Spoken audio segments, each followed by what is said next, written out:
আজকে জামাই ষষ্ঠীর দুপুর বেলায়, আর এখানে প্রচন্ড গরম, ভীষণ ভীষণ গরম পড়েছে।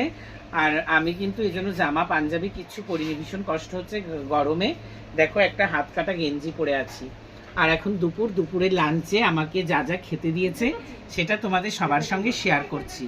এখানে দেখো থালায় ভাত আছে, ভাতের সঙ্গে মাছ ভাজা আছে, পটল ভাজা আছে, আলু ভাজা আছে, স্যালাড আছে, কাঁচা লঙ্কা লেবু আছে, তারপর আছে ডাল, তারপর আছে হাঁসের ডিমের কষা, তারপরে আছে হচ্ছে গিয়ে মাছ সর্ষে দিয়ে মাছের ঝাল, এখানে আছে মাছের মুড়ো, এখানে আছে দেশি চিকেন, এখানে আছে চাটনি, এখানে আছে পাঁপড় ভাজা, মিষ্টি, দই।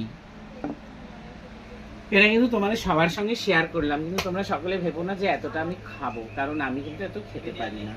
তোমরা যারা যারা আমাকে চেনো তারা তারা জানো আমি এতটা খেতে পারবো না। সবাই মিলে খাবো।